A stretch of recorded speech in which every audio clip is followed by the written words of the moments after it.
വിശുദ്ധ മർക്കോസ് എഴുതിയ സുവിശേഷം 12-ാം അധ്യായം. മുന്തിരിത്തോട്ടത്തിലെ കൃഷിക്കാരുടെ ഉപമ. യേശു അവരോട് ഉപമകൾ വഴി സംസാരിക്കാൻ തുടങ്ങി. ഒരുവൻ ഒരു മുന്തിരിത്തോട്ടം നട്ടുപിടിപ്പിച്ചു. അതിനു ചുറ്റും വേലി കെട്ടി മുന്തിരിച്ചക്ക് സ്ഥാപിച്ചു. ഒരു ഗോപുരവും പണിതു. അത് കൃഷിക്കാരെ ഏൽപ്പിച്ചിട്ട് അവൻ അവിടെ നിന്ന് പോയി. സമയമായപ്പോൾ മുന്തിരിഫലങ്ങളിൽ നിന്ന് തൻ്റെ ഓഹരി ശേഖരിക്കാൻ അവൻ കൃഷിക്കാരുടെ അടുത്തേക്ക് വൃത്തിനെ അയച്ചു. എന്നാൽ അവർ അവനെ പിടിച്ച് അടിക്കുകയും വെറും കൈയോടെ പറഞ്ഞയക്കുകയും ചെയ്തു. വീണ്ടും അവൻ മറ്റൊരു വൃത്തിനെ അയച്ചു. അവർ അവനെ തലയ്ക്ക് പരിക്കേൽപ്പിക്കുക അപമാനിച്ചയക്കുകയും ചെയ്തു. അവൻ വീണ്ടും ഒരുവനെ അയച്ചു. അവനെ അവർ കൊന്നുകളഞ്ഞു. മറ്റു പലരെയും അയച്ചു. ചിലരെ അവർ അടിക്കുകയും ചിലരെ കൊല്ലുകയും ചെയ്തു. അവനെ ഇനി ഒരുവൻ മാത്രം അവശേഷിച്ചു. തൻ്റെ പ്രിയപുത്രൻ. എൻ്റെ പുത്രനെ അവർ മാനിക്കും എന്ന് പറഞ്ഞ അവസാനം അവനെയും അവരുടെ അടുത്തേക്ക് അയച്ചു. കൃഷിക്കാർ പരസ്പരം പറഞ്ഞു, ഇവനാണ് അവകാശി, ഇവനെ നമുക്ക് കൊന്നുകളയാം, അവകാശം നമ്മുടേതാകും. അവർ അവനെ പിടിച്ചു കൊന്നു മുന്തിരിത്തോട്ടത്തിന് വെളിയിലേക്ക് എറിഞ്ഞു. ഇനി മുന്തിരിത്തോട്ടത്തിൻ്റെ ഉടമസ്ഥൻ എന്തു ചെയ്യും? അവൻ വന്ന് ആ കൃഷിക്കാരെ നശിപ്പിച്ച് മുന്തിരിത്തോട്ടം വേറെ ആളുകളെ ഏൽപ്പിക്കും. ഈ വിശുദ്ധ ലിഖിതം നിങ്ങൾ വായിച്ചിട്ടില്ലേ? പണിക്കാർ ഉപേക്ഷിച്ച കല്ല് തന്നെ മൂലക്കല്ലായി തീർന്നു. ഇത് കർത്താവിൻ്റെ പ്രവൃത്തിയാണ്. നമ്മുടെ ദൃഷ്ടിയിൽ ഇത് അത്ഭുതകരമായിരിക്കുന്നു. തങ്ങൾക്കെതിരായിട്ടാണ് ഈ ഉപമ അവൻ പറഞ്ഞതെന്ന് മനസ്സിലാക്കി അവർ അവനെ പിടിക്കാൻ ശ്രമിച്ചു. എന്നാൽ ജനക്കൂട്ടത്തെ അവർ ഭയപ്പെട്ടു. അതുകൊണ്ട് അവർ അവനെ വിട്ടുപോയി. സീസറിന് നീതി കൊടുക്കണമോ? അവനെ വാക്കിൽ കൊടുക്കുന്നതിന് വേണ്ടി കുറേ ഹരിസയരും ഹെറോദോസ് പക്ഷക്കാരെയും അവർ അവൻ്റെ അടുത്തേക്ക് അയച്ചു. അവർ വന്ന് അവനോട് പറഞ്ഞു, ഗുരു, നീ സത്യവാനാണെന്നും ആരുടെയും മുഖം നോക്കാതെ നിർഭയം ദൈവത്തിൻ്റെ വഴി സത്യമായി പഠിപ്പിക്കുമെന്നും ഞങ്ങൾ അറിയുന്നു. സീസറിന് നികുതി കൊടുക്കുന്നത് നിയമാനുസൃതമോ അല്ലയോ? അവരുടെ കാപട്യം മനസ്സിലാക്കി അവൻ പറഞ്ഞു, നിങ്ങൾ എന്തിനെന്നെ പരീക്ഷിക്കുന്നു? ഒരു ധനാറ എൻ്റെ അടുത്ത് കൊണ്ടുവരിക, ഞാൻ കാണട്ടെ. അവർ അത് കൊണ്ടുവന്നപ്പോൾ അവൻ ചോദിച്ചു, ഈ രൂപയും ലിഖിതവും ആരുടേതാണ്? സീസറിൻ്റേത് എന്നവർ പറഞ്ഞു. യേശു അവരോട് പറഞ്ഞു, സീസറിനുള്ളത് സീസറിനും ദൈവത്തിനുള്ളത് ദൈവത്തിനും കൊടുക്കുക. അവർ അവനെക്കുറിച്ച് വിസ്മയിച്ചു. പുനരുദ്ധാനത്തെക്കുറിച്ച് വിവാദം. അനന്തരം പുനരുദ്ധാനം ഇല്ല എന്ന് പറയുന്ന സദുക്കായർ അവനെ സമീപിച്ച് ചോദിച്ചു, ഗുരു, ഒരുവൻ സന്താനമില്ലാതെ മരിക്കുകയും ഭാര്യ ജീവിച്ചിരിക്കുകയും ചെയ്യുന്നെങ്കിൽ അവൻ്റെ സഹോദരൻ അവളെ ഭാര്യയായി സ്വീകരിച്ച് അവന് വേണ്ടി സന്താനങ്ങളെ ഉൽപ്പാദിപ്പിക്കണമെന്ന് മോശയുടെ കൽപ്പനയിലുണ്ട്. ഒരിടത്ത് 7 സഹോദരന്മാരുണ്ടായിരുന്നു. ഒന്നാമൻ ഒരുവളെ വിവാഹം ചെയ്തു. അവൻ സന്താനമില്ലാതെ മരിച്ചു. രണ്ടാമൻ അവളെ സ്വീകരിച്ചു. അവനും സന്താനമില്ലാതെ മരിച്ചു. മൂന്നാമനും അങ്ങനെ തന്നെ സംഭവിച്ചു. ഇങ്ങനെ 7 പേരും സന്താനമില്ലാതെ മരിച്ചു. അവസാനം ആ സ്ത്രീയും മരിച്ചു. പുനരുദ്ധാനത്തിൽ അവൻ ഉയർത്തെഴുന്നേൽക്കുമ്പോൾ അവൾ ആരുടെ ഭാര്യയായിരിക്കും? അവൾ 7 പേരുടെയും ഭാര്യയായിരുന്നല്ലോ.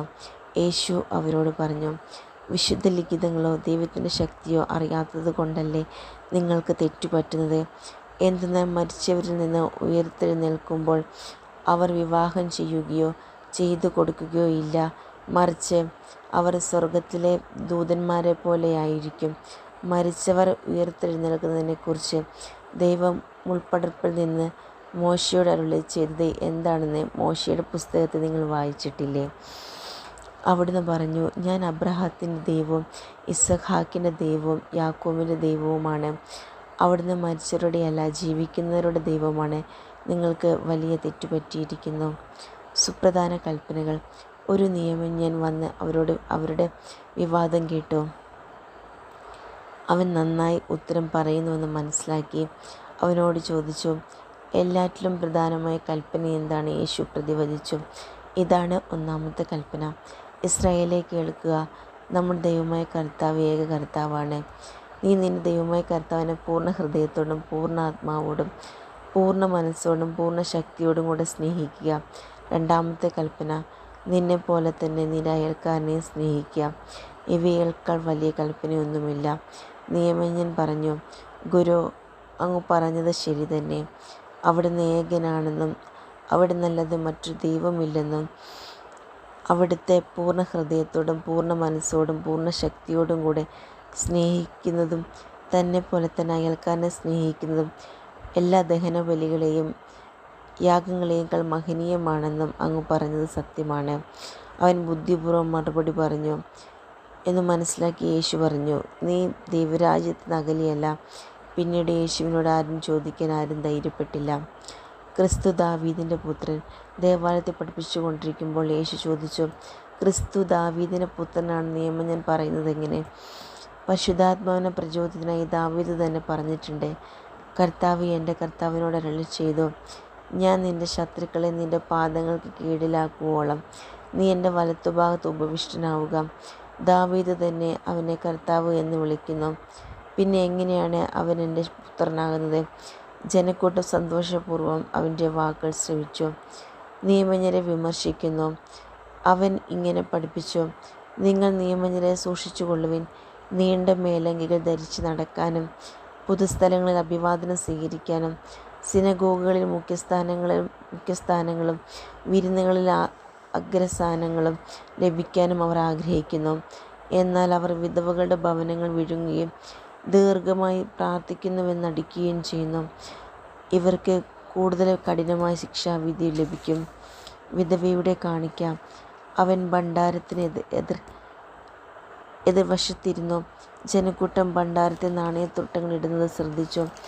പല ധനവാന്മാരും വലിയ തുകകൾ നിക്ഷേപിച്ചു. അപ്പോൾ ദരിദ്രയായ ഒരു വിധവ വന്ന് ഏറ്റവും വില കുറഞ്ഞ 2 ചെമ്പു നാണയങ്ങൾ ഇട്ടു.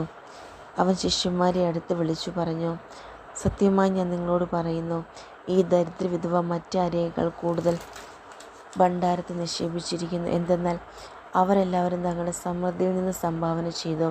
ഇവളാകട്ടെ തൻ്റെ ദാരിദ്ര്യത്തിൽ നിന്ന് തനിക്കുള്ളതെല്ലാം തൻ്റെ ഉപജീവനത്തിലുള്ള വക മുഴുവൻ നിക്ഷേപിച്ചിരിക്കുന്നു.